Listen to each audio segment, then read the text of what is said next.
G'day, dear listeners. Jono here, reminding you that we are returning to Israel with Rabbi Tovia Singer, and we want you to come with us this November. Go to truth2you.org and click on the Tanakh Tour of Israel and join us as we walk where judges, kings, priests, and prophets made history in the Holy Land. Seats are limited, so don't delay. The Tanakh Tour of Israel this November on truth2you.org.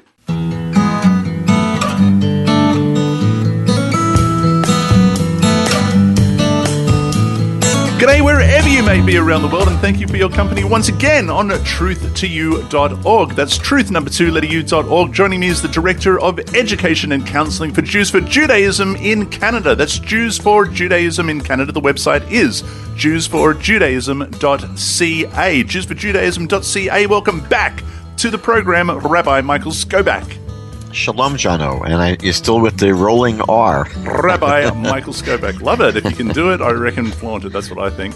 Now, we are, of course, continuing in our series exploring the book of Psalms, chapter by chapter, asking questions like who composed the psalm, what is it about, what was happening in the life of the author at the time of the composition, how does it apply to us today, also what would Christianity have us believe about each psalm, and how does that deviate from the original intent? We're going to be looking at some of those things. And now, this one, again, I think this chapter, I don't know, maybe you'll have something to add about this, but Christianity, the New Testament, seems to leave this one alone for the most part. We'll be touching on that in any case. And what I may do is read it through first. This one, straight off the bat, again, is a little bit different to the previous three that we have done, Michael. This one begins, last Psalm chapter 3, began telling us what it was about. That it was a Psalm of David and that it was written, it was about when he fled from his son Absalom. This one is not about when and why, but rather it has a kind of an address and an introduction. It begins by saying, to the chief musician with stringed instruments, is what I've got, a Psalm of David. Hear me when I call, O God, my righteousness. You have relieved me of my distress. Have mercy on me and hear my prayer. How long, O you sons of men, will you turn my glory to shame? How long will you love worthlessness and seek falsehood? Selah. But know that the Lord has set apart for himself him who is godly. The Lord will hear when I call to him. Be angry and do not sin. Meditate within your heart on your bed and be still. Offer the sacrifices of righteousness and put your trust in the Lord. There are many who say, who will show us any good? Lord, lift up the light of your countenance upon us. You have put gladness in my heart more than in the season that their grain and wine increased. I will both lie down in peace and sleep. For you alone, O Lord, make me dwell in safety. Seems pretty straightforward, Michael. And I wonder, and I'm sure maybe you have an opinion on this, I wonder if this is a continuation in regard to his predicament regarding Absalom that we discussed last time. Perhaps this is an affirmation of the faithfulness of God in troubled times. How do you read it? Well, I found that there are at least three approaches that are taken by classical Jewish commentaries to this psalm. One is, as you just said, one sees it as a continuation, really, of what we began in chapter 3. So it's taking off, really, on the whole incident where David is being pursued by his son Absalom, and by not just Absalom, but there's a whole rebellion that rejects David. And Absalom is advised to actually hunt David down and kill him. So this is seen by many commentaries as a continuation of that theme. And the only thing that switches, really, was that in Psalm 3, David is basically praying to God. The main focus of Psalm 3 is David praying to God to save him. Mm-hmm. Here he's running for his life, and so, he's frightened, apparently. It's not clear if he's frightened. He's able to go to sleep. But obviously he must have on some level been concerned. And so the focus is praying to God to save him. But in Psalm 4 here, David now is not really addressing God so much, but he's addressing his adversaries. He's addressing, according to this reading, this is really coming mostly from Rabbi David Kimchi, the Radak, who says that David is addressing the supporters of Avshalom.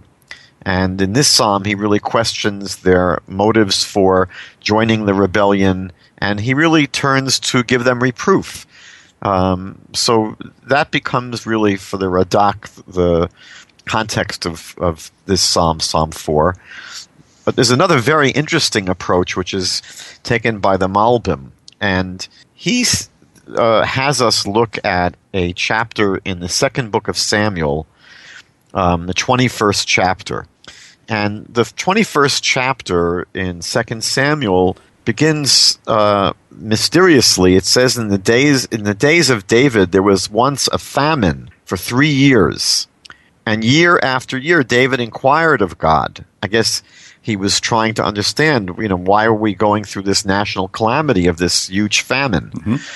So, according to the Malbim, what was happening is that as the nation was going through this calamity, there were cynics who were suggesting that the cause of the calamity was due to David's sin, his sin with Bathsheba and sending her husband to be killed.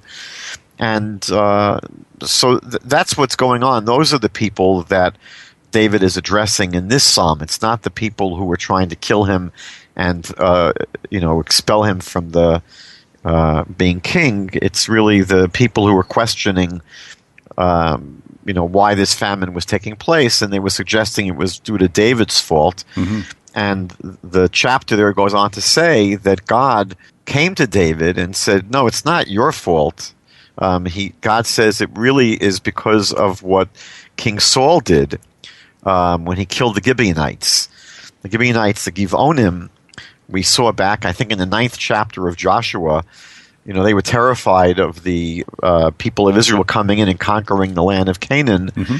And they were, I think, the Hivites. They were from the tribe of the Hivites, who really were on the chopping block. They were going to be conquered, and what they did was they disguised themselves as travelers from far away, and they end up making a peace treaty with Joshua, and he ends up employing them as woodcutters and water bearers. Yeah. So what happens is, it's not clear when it says here in 2 Samuel 21 about Saul killing them, what it's really referring to. And so the rabbinic sages have two possible scenarios. One was that when Shaul, killed the priests in the city of Nov, he killed some Givonim there as well. He killed some Gibeonites as well. Mm-hmm. And another approach is that because Shaul felt that this entire people didn't have a right to live in the land because they really had tricked Joshua, it wasn't really a legitimate claim they had to be living there, so he apparently killed many and then expelled the rest. So apparently what God is saying is that this famine is really a response to those crimes that were committed by Shaul. And so what David does, a very tragic story, David goes to the Givonim and he says, look, what can we do to make up? And they have a very cruel request. They say, that's right? Yeah. You have to give us 7 descendants of Shaul and we're going to hang them, which they do. And then the famine ends.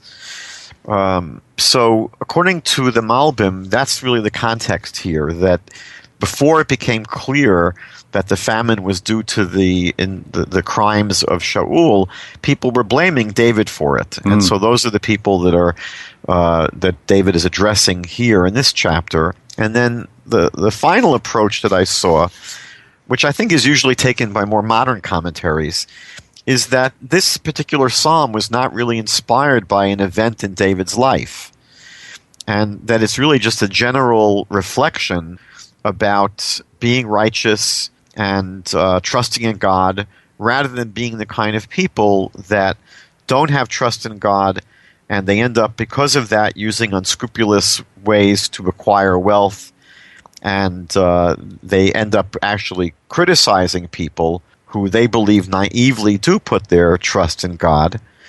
And then basically David is encouraging such, not those people. He doesn't really necessarily try to correct those people. It's not clear, but apparently, according to most of these interpretations, there are people who are sitting on the fence, meaning they're not the kind of people that are doing wickedness and cheating and doing things that are unscrupulous in order to get ahead in life.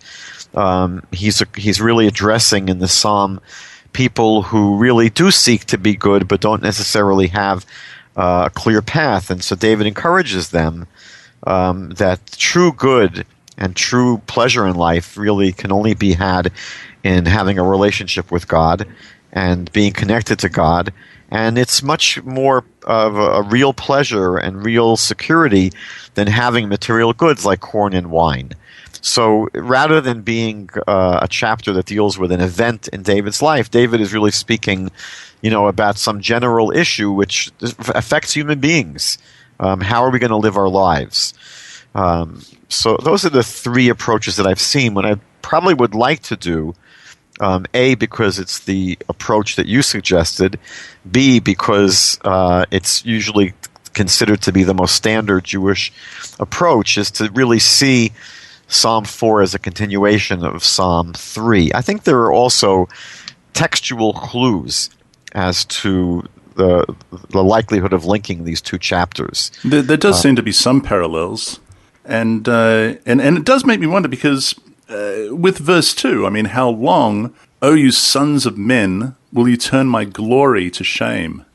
And that is, very much specifically what happened. His kingship was overthrown. He had to leave barefoot, as it were, get out of Jerusalem quickly. His glory was very much turned to shame. And also, the commentaries point out that, this was a campaign to discredit David, meaning that, here he was a very popular king, and now he's being run out of town on a rail. And, in order to do that, how were, Avshalom and his advisors able to turn the entire nation against David?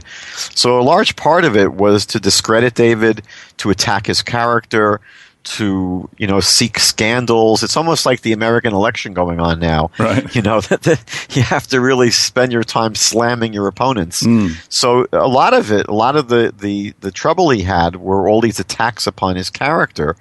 And therefore, since he was such an unscrupulous and evil person, the argument was he doesn't belong on the throne. We need new blood. We need a change in the government. And so apparently the people, or many people, fell for these attacks on his character.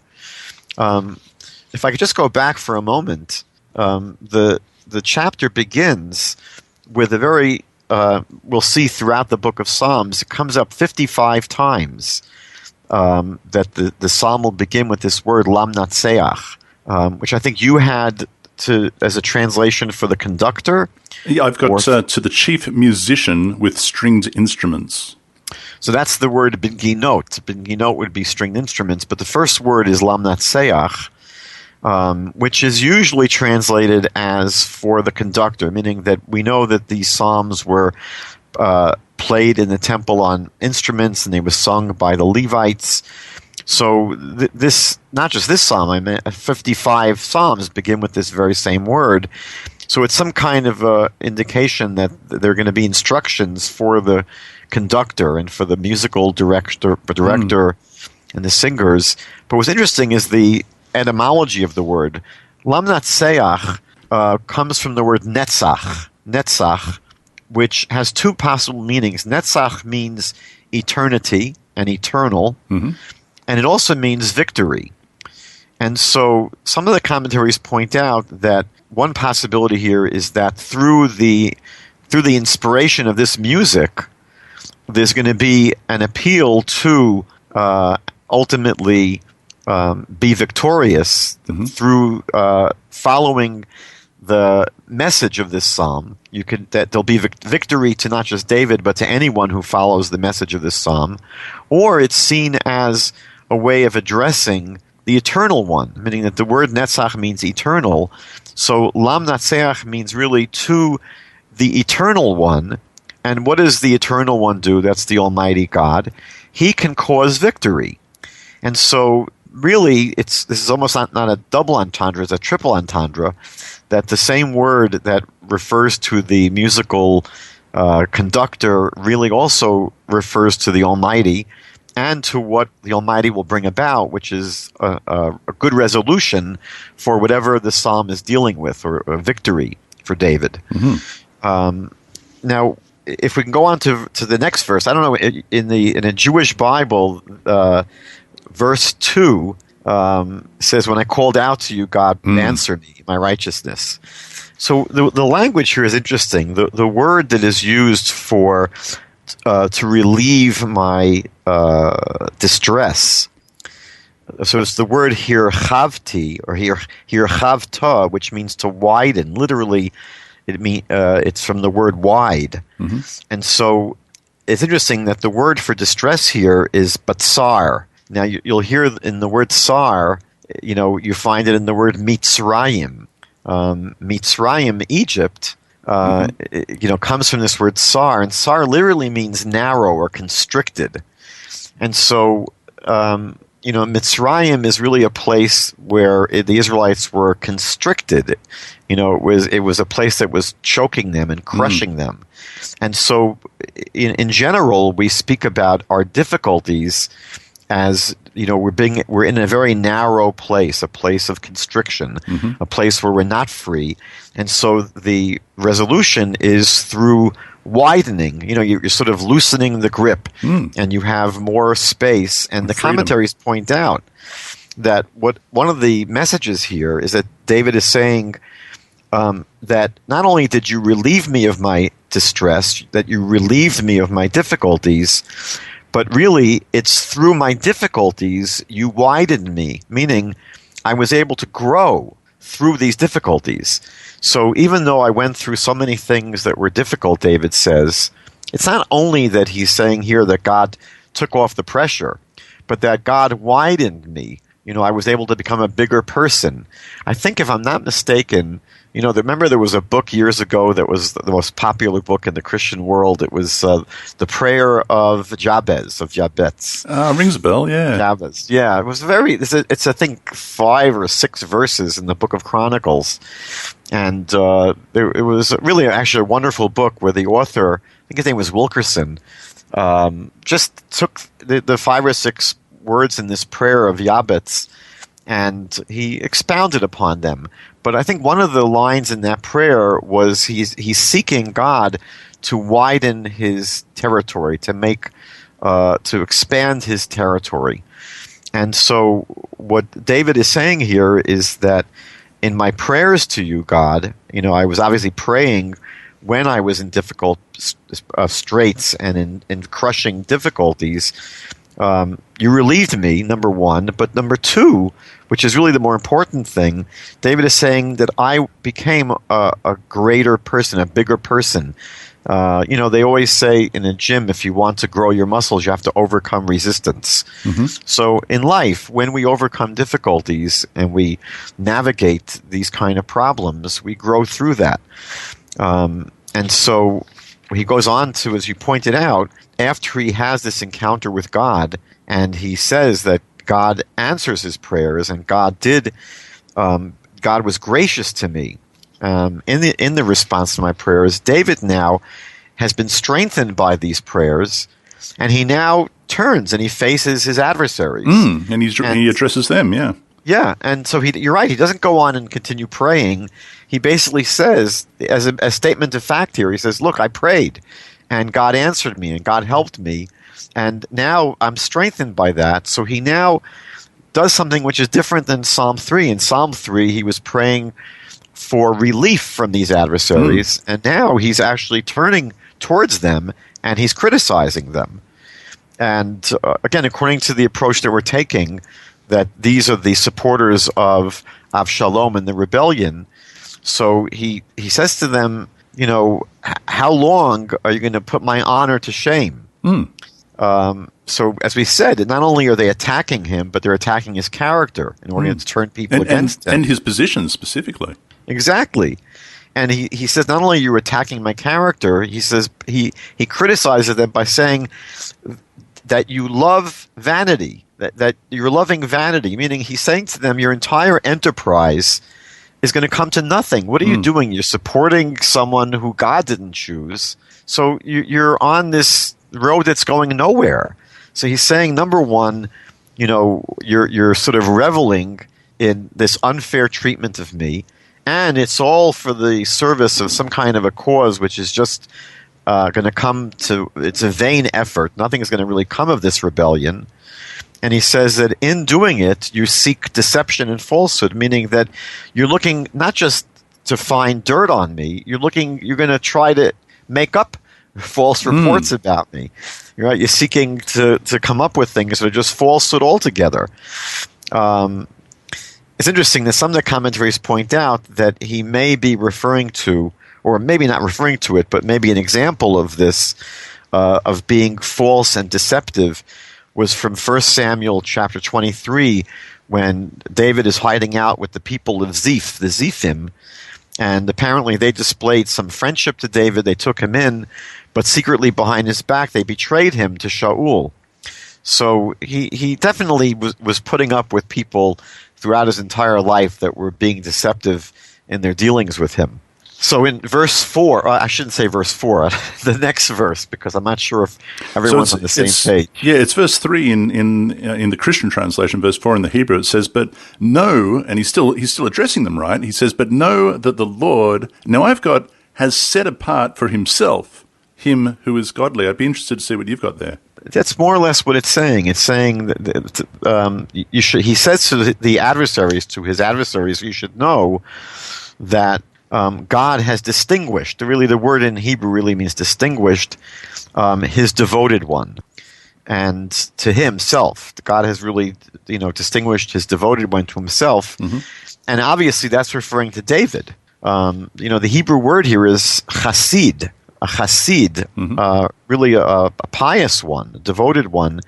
And if you go to Psalm 86, David there says, Shamra nafshi, he says, God, protect my soul, guard my soul. And David says, not really modestly, he says, Ki chasid ani, because I am a pious one. He refers to himself very directly as someone who is a chasid. So in this verse here, he says to his adversaries, you should know that God has distinguished, meaning that God has really separated out me, who is a pious one to himself, to God. And therefore, because of that, because I am pious, and by the way, the sentence there begins with the word to know, de'u, right? Throughout the Bible, the word da, to know, is always connected to the idea of connection, right? We say that Adam knew his wife Eve. So it's not just saying that I want you to know this as information. He's saying pay careful attention to this idea. Think about it. That since God is close to those who are devoted to him, God is going to answer my prayers. He's saying to them, look, I have someone big on my side here. Realize that, that as someone who is a chassid, by the way, a chassid is even higher than a tzaddik. Usually the word tzaddik is the more common word for a righteous person. Righteous person, why are they righteous? They're righteous because they are obedient to God. They obey God. They fulfill the commandments of God, and therefore they will be called a righteous person. But a chassid, from the word chesed, chesed means loving kindness and giving. The chassid goes beyond the tzaddik. The chassid is really doing more than is required, right? The tzaddik is fulfilling their obligations, fulfilling their duties and responsibilities. The chassid is the one that goes way beyond what's even expected or required out of their tremendous love for God.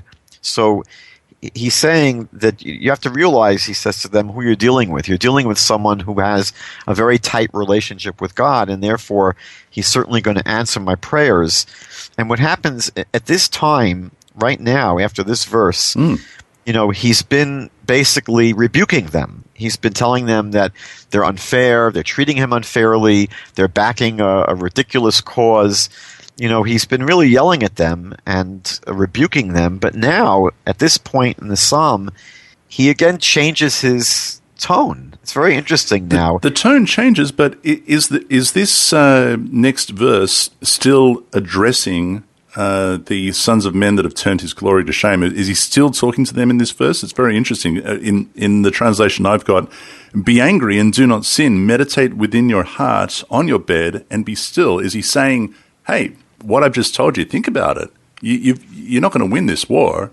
Think about it. It's not going to go in your favor. Right. So what the tone now becomes, I think, from rebuke, really he's moving into counseling.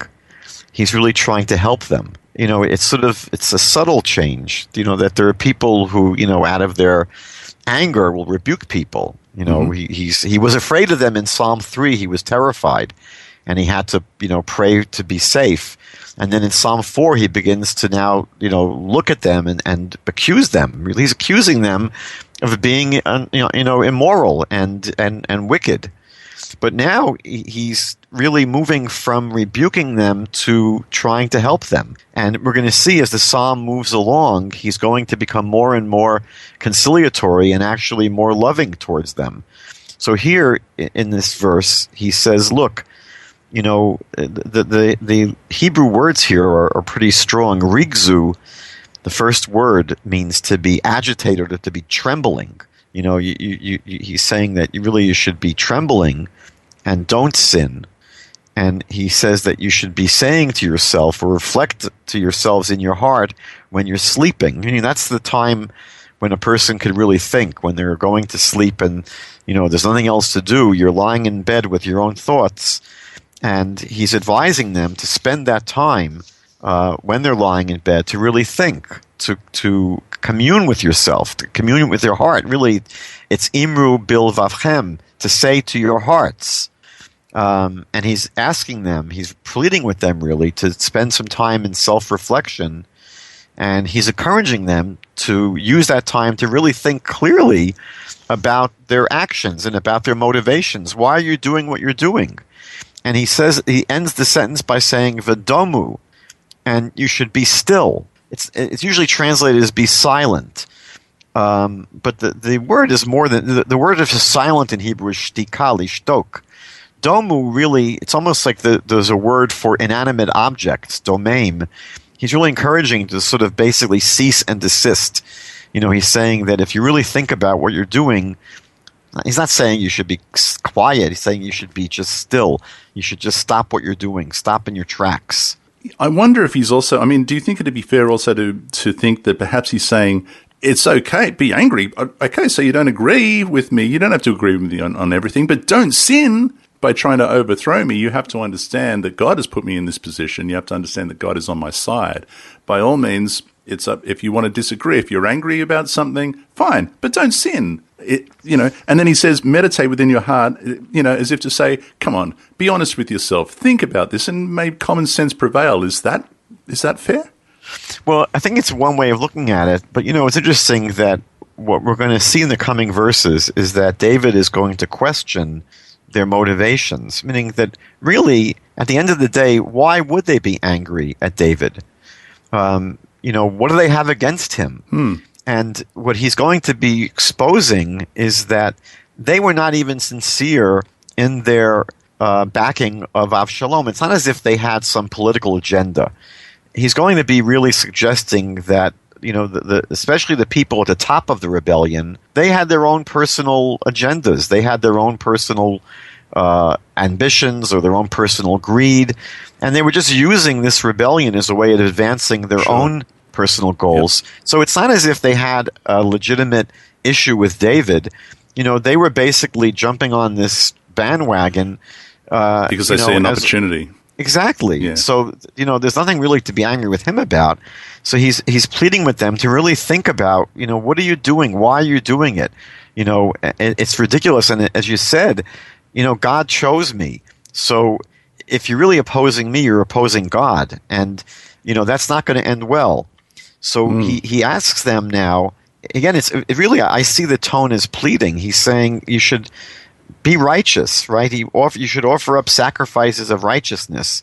You don't have to even see it as necessarily literally talking about bringing animals to the temple. In many ways, it's an expression where he's asking them to, live righteously. And, sometimes when you live righteously, you have to live sacrificially, meaning you have to sacrifice your own ambitions. You have to sacrifice, your own fantasies. You have to give up a lot of things. So you could read this literally as he's encouraging them, yes, go to the temple and bring sacrifices. But you could read this more, allegorically, that he's saying, be righteous. And if you're going to be righteous, you're going to have to give up things. You're going to have to sacrifice things which are your own selfish and, materialistic ambitions. And he's, I think part of this is, again, the questioning of why they're really supporting Avshalom. It really is not for political reasons.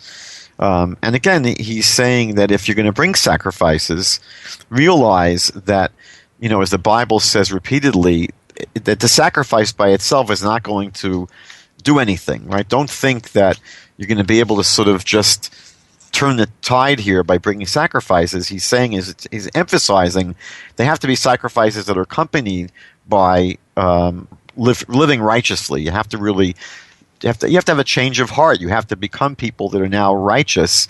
And he goes further and he says you have to trust in God. And the reason is because if they're going to really repent, they're going to have to really trust that God can really provide them with all their legitimate needs. Meaning if they really had this fantasy and this illusion that they needed to, back this revolt in order to get what they needed in life, that was a feeling they had. They felt that, they're not going to get ahead unless they, get on this bandwagon with this revolution, with this uprising. And he's saying that if you really trust in God, you have to realize that God will provide you with what you need.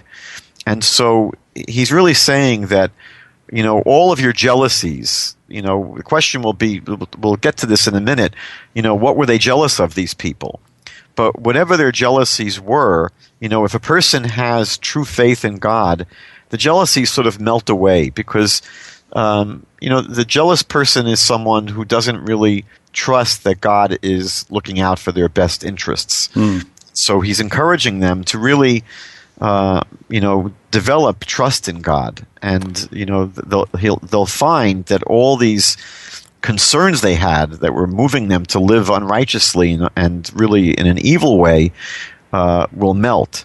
Verse 7 in the Hebrew, there are many who say, and the tone changes again here, there are many who say, who will show us any good? Why is that question there, Michael? What is it saying? I found this to be a hard verse, actually. Yeah. Because it's not really clear. And, this is a rule when you're studying the scriptures to always be attentive to who is speaking. And so the beginning of the verse is clearly, right, the people, let's say, that David has been addressing all along in this psalm. And really what David is trying to expose here is what their concern was. So they were, their concern was, who's going to show us good? How are we? That's what they were always, how are we going to get things in life that we want? So that was their driving concern. It was sort of like, you can call it selfish, but it was a self-centered concern about how they're going to advance in life, how they're going to make it in life, how they're going to have the good life. So that's what they were driven by. How are they going to have the good? And the Radak, he reads this in the most insidious way. He reads this as an expression of the followers of Avshalom, who are saying, what is going to be good for us is if we can finally kill David. And then if that happens, all our aspirations will be fulfilled. That is the most sort of, a horrible way of reading this phrase. Rashi has, I think, a slightly different approach, which I personally find more compelling here. Rashi tries to really penetrate why were these people jumping on the bandwagon of Avshalom in the first place. So Rashi says that what was going on was that the people were just, they were unhappy with their lot in life. They really didn't see themselves as successful as they could be. And what prompted that, Rashi suggests, is that they were jealous of the material success of the Gentile nations that were surrounding them. So he says that, you know, no one was dying. They weren't starving. They weren't, you know, they were living, but they were not living the good life. And they were looking around and seeing nations around them they felt had a higher standard of living, and they, you know, were more prosperous, and they were, you know, they had a, you know, better economy or whatever they had. The people were just unhappy, and they were jealous of the material success of the non-Jewish nations that surrounded them. So that's how Rashi explains this, you know, the seeking, the what they were seeking, that these masses of people, was who's going to show us the good, meaning how are we going to really accomplish and succeed in getting what's good in life. But what happens now, according to these explanations, and it gets a little bit difficult, you would think that the same people are still speaking in the second half of the verse, but the commentary suggests that no. The first half of the verse are the adversaries of David speaking, but then what happens is David now responds to them. And David is basically saying, look, if you're seeking what's good in life, he says, let the light of your face shine, meaning let the presence of God shine upon you. That's the good life, meaning that if you really want to have what's good, experience the spiritual bliss of being in the presence of God. And if you have that, you're not going to be pining for all these material pleasures. So it certainly seems that way, because there is no break in the text, and therefore it would be fair to understand that this is a reply to the question. And I notice if I take away the words that are in italics, the words that aren't actually in the text, it says, many who say, who will show us good? Lord, lift up the light of your countenance upon us. That's the reply. You have put gladness in my heart more than in the season of their grain and wine increased. Right, that's the next verse. Right, so this verse, just to back up for a moment, the language here is interesting. The Hebrew word here is nisa aleinu. To literally, nace, the word nace in Hebrew doesn't just mean miracle, it means a banner. And it's really, literally what it's saying is, lift up as a banner upon us the light of your face, God. Meaning, lift up upon us the light of your countenance like a banner. And so what David is really saying here to them is, you should raise up a new standard, raise up a new standard for your lives, right? You were really living a life which was directed towards, you know, success being defined materially. And so David says here, you know, that really what you need to do is to have another outlook on life, to raise up a new standard. That's this word nisa, to lift up. And he's saying that what will lift you up ultimately is understanding that the greater pleasures in life are really spiritual pleasures. And in the next verse, in the Hebrew verse 8, he says to them, look, he says, that's what happened to me. David is sort of now showing that, you know, I'm an example, he says to them, of this reality that because I have this kind of a relationship with God, right, God has made my heart happy, right, that God has put joy into my heart, even more than having all of these, you know, the grain and the wine in abundance. That's nothing. And it's interesting that David is speaking to them, right, as, you know, they're aware of the fact that David has been living a miserable life on a material, well, not miserable, but David has had tremendous difficulties, meaning that they know that David was pursued by his father-in-law Shaul, and they know the kind of difficulties that David's going through now with this total rebellion against him. He's been forced to flee for his life. You know, his own son is rebelling against him. They know what's going on. And who would imagine that has peace of mind? Who would imagine that he can be joyous? Who can imagine that he can be happy? But David is saying, look, guys, I'm a person that's at peace, and I have joy in my heart. And so, what I'm sharing with you is not just pie in the sky. I'm a living example of someone whose life has been transformed so that even though I'm in great danger a lot, and I have people have turned against me, and maybe the average person would jump off a building if they had to face what I'm facing. David says, no, I have peace and I have joy in my heart, and it's much, much greater than the kind of things that most people pursue, which is the material success that that they really strive for. And one of the things the commentaries point out here is that David is sort of alluding to the idea that he gets, this is another take on this verse, that what David is saying is that I have great joy in my heart, even when, especially when they, the non-Jewish nations, right, have tremendous riches. Meaning what David is saying here is that the success of the nations fills my heart with joy. David is saying, I don't get jealous of them. He says to the people he's speaking to, I'm not jealous of them. He says, I'm thrilled when I see these people with material success, because David is saying that if those people who anger God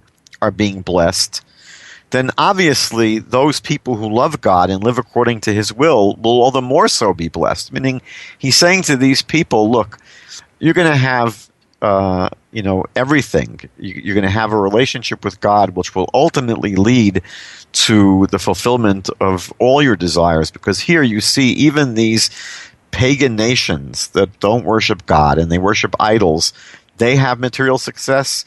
So you have to trust that if you turn to God and you give your lives to him, you'll also be blessed. God is not going to diminish you if you turn to him. I like the way in verse 9 in his closing that he says, listen, not only will I lie down in peace, but I'll also sleep. I'm okay with where I'm at. And for you alone, O Lord, make me dwell in safety. I'd like to just go back to a couple of things, though, if I may, because as you see, I'm just reconsidering verse 7 as you speak, and you mentioned that it's a difficult one to parse. Yeah. Yeah, and just the use of the word us in both of those lines now in my mind connects them. Many who say, who will show us good, Lord, lift up the light of your countenance upon us. So is it possible that if you like, the quotation marks go around who will show us any good and then end with lift your countenance upon us? Is that what they say? Is it possible that whole... You mean the adversaries are speaking Well, this is the other thing, though. It may not... Perhaps it's not even the adversaries. Perhaps because he's been addressing the adversaries and he's put them in their place, and now conversely he's saying, there are many who say, who will show us good? And perhaps they are those who are wanting David back. Who will show us good? When will the day return when David comes back in his rightful position? Perhaps because of the use of the word us, who will show us good? Lord, lift up the light of your countenance upon us. I don't know. It is interesting. There's a number of ways that you can take verse 7. Your suggestion is very interesting. I had not thought of that this is really a third group, really, that's entering into the conversation here, right? It's not David speaking, it's not the adversaries, but it's maybe a group or people that are hoping David will return. I hadn't thought of that. But, the thing that mitigates against the way I was trying to read it is, as you said, the word us, because why would David be using that kind of expression? Yeah. But it's possible that what David is doing, if David is speaking here, is David is including him with the adversaries, meaning that David is speaking really, he's including the adversaries who's speaking in the first clause, and David is really saying not just that God should reveal his face and his countenance to me. David is saying to the people he's addressing, right, let God reveal and lift up his countenance to us, to all of us. So I agree with you, though, that this verse is so flexible in the way that it can be parsed and read. I think there's room for lots of different interpretations. So just a few things. First of all, the last verse, it's so interesting that, as you read this chapter, as we've been reading it, David really, he develops here from, sort of being angry with them and rebuking them to, sort of in support and helping them with guiding them. And then he really ultimately, in this last verse, really going even further, he's saying that I really don't have any ill will for you, and I really seek your welfare, and I seek the best for you, and I would love to be able to, to be at peace with everyone. I mean, it's an amazing concluding sentence where he says, according to one translation here, in peaceful unity, I could lie down and sleep. Meaning that what he's saying is, according to Rashi, that I could very easily lie down and sleep if what? If we were all united together in peace. That's the word here that's tricky in this verse is the word yachdav, meaning that the Hebrew says b'shalom, in peace, yachdav, together, right? I could lie down and sleep. So the way Rashi takes that word of together is that,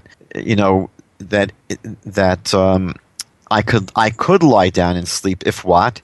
If we were all together and united in peace. So you see that that statement as conditional. It's not a statement of saying, don't worry about me, I'm all right. I know where I stand with God. I will both lie down and sleep. But Rashi's saying more. Rashi is saying that David here is really expressing his hope that everyone be able to make up and live together in peace. That's the first two words according to Rashi. B'shalom yachdav, in peace together. And if we had that peace together, if we were able to achieve that kind of unity again, I could lie down and sleep. And he goes on to say, Ki ata Hashem levadad, for you, God, according to Rashi, the word levadad lavetach, it really is describing for him the ideal state of the Jewish people, that we will dwell apart and secure because we are all together. And other commentaries say no, that the apart here is David saying that it's only you, God alone, that can bring security to my dwelling.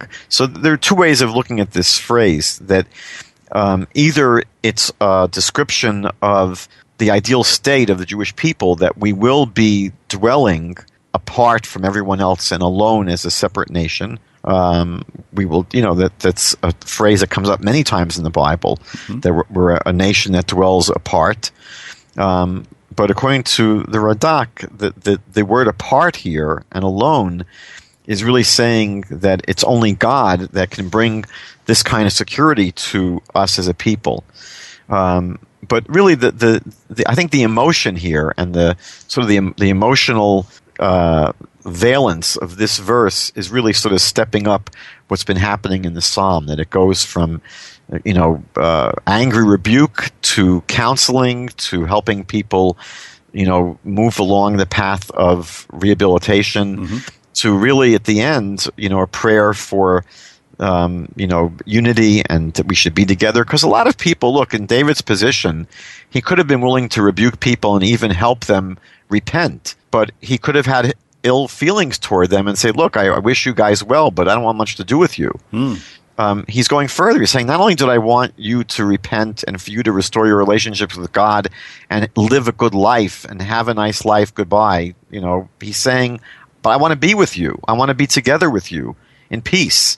So it really is quite amazing how David, progresses from Psalm 3, where he's fearful of these people. He has to pray for God to help him and to save him.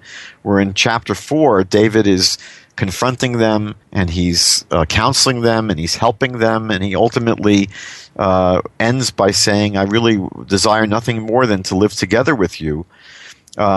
what the commentaries point out, and I think this is really worth mentioning, is that, I mentioned before that Rashi was suggesting that what led to the people joining this rebellion was their envy of the riches of the non-Jewish nations.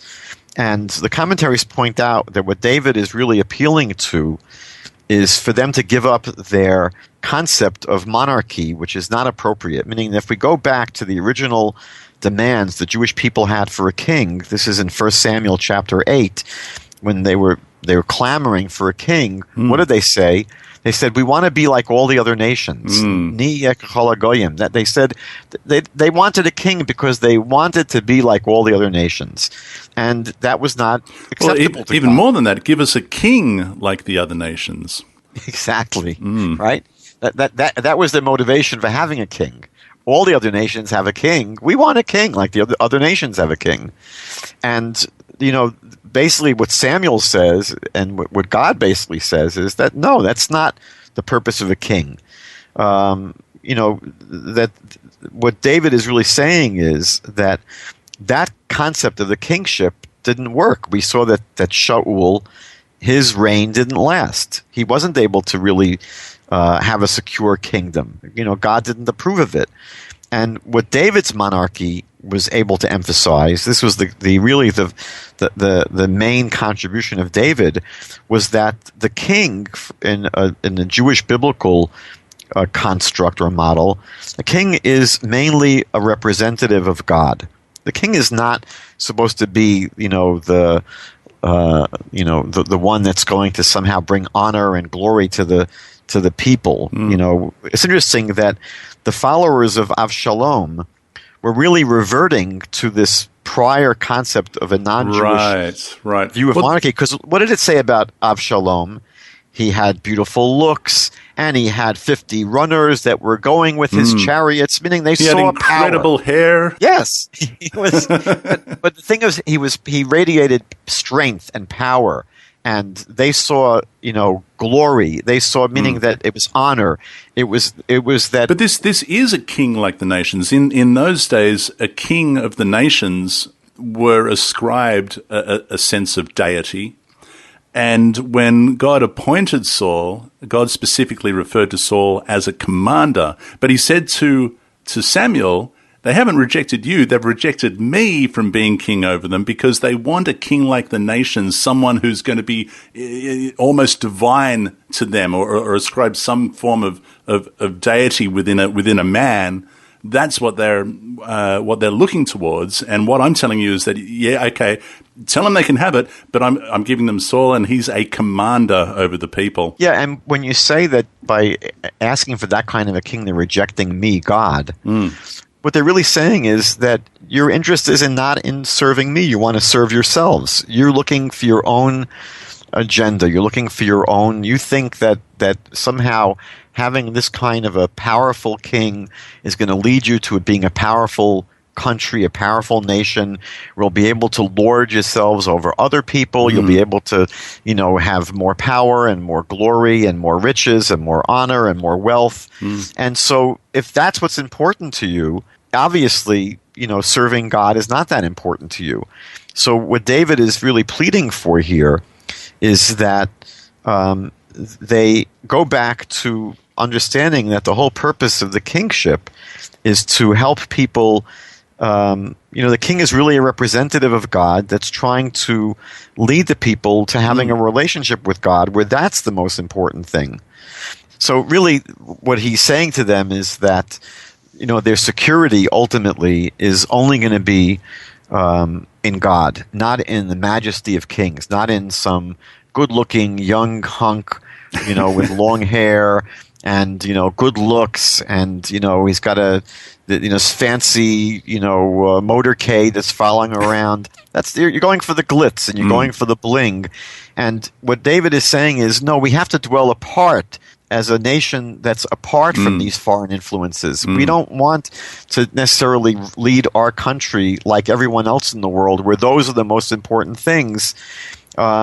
Really, God is the most important thing for us, and having a relationship with God, and that will bring true security and true joy in life.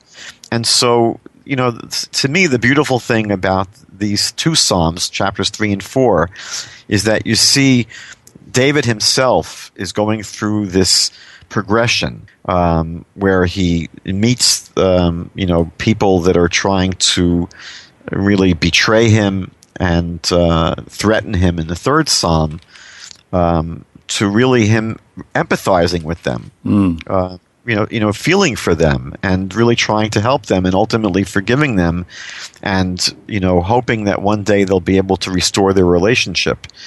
Now, when I thought about this psalm and how it interfaces with Christian thinking and Christian theology, I thought of two things. But the truth is that these two issues will come up in almost all the Psalms, but I'll point them out here. One is this. It's very clear here that David has a relationship with God, that David speaks here about him calling out to God and God answering him and him feeling at peace and feeling joy because of his closeness with God. Now, the message of the Gospels is no one comes to the Father except through Jesus. Yeah, that's right, yeah. Right? So how is it possible that David was able to have this kind of an intimate relationship with God without going through Jesus? David was able to go directly to the Father, that he didn't need a Jesus in order to have this closeness and this intimacy with God. So the claim of the Gospels is really, I believe, most strongly disproved by the Tanakh itself. And the greatest proof really is in the book of Psalms, where David is expressing, in very beautiful language, these songs that really express his incredibly deep and profound and intimate relationship with God. You don't get the sense in any of the Psalms that there was something missing, that David somehow was missing the key to be able to connect with God. So I think that's really not just here in Psalm 4, that we're going to see that this comes up in almost all the Psalms, that I believe that these Psalms challenge, that claim in the Gospel of John, which says that no, you cannot come to God except through God's Son. And the second thing, which I think is in this Psalm and also comes up in other Psalms, is that David refers to himself as a Hasid, as someone who's pious. Right, that goes beyond being righteous. Now, in Romans chapter 3, Paul says there's not anyone who's righteous, no, not one. So how is it possible for Paul to insist that, right, as a result of the sin of Adam and Eve in the Garden of Eden, Satan has become the god of this world, and Satan really controls every person? Satan literally prevents people from being good. As it says in the Protestant theologians that they have their tulip, the T stands for total depravity. Right, that's right. That if people are totally depraved, and as Paul claims, there's no one that's good. Everyone is a miserable sinner and alienated from God, and that they literally, there's no way that they can bridge the gap to God. They cannot be good. You don't only see here in Psalm 4 that David, it's a little bit, again, usually the pious person is not tooting his own horn and calling himself pious, but, that's what David is saying about himself. If there is none who are righteous, according to Paul in Romans chapter 3, then how does he explain David as a Hasid and not just a Zadik? So you're quite right, and we're going to get into that even in more detail when we get to Psalm 14. Yes, exactly. Grand. Thank you, my friend. It's wonderful to have you back on the program. Psalm chapter 4, of course, we'll be getting into Psalm chapter 5 next time. It's a little bit longer. So, dear listeners, until then, be blessed and be set apart by the truth of our Father's Word.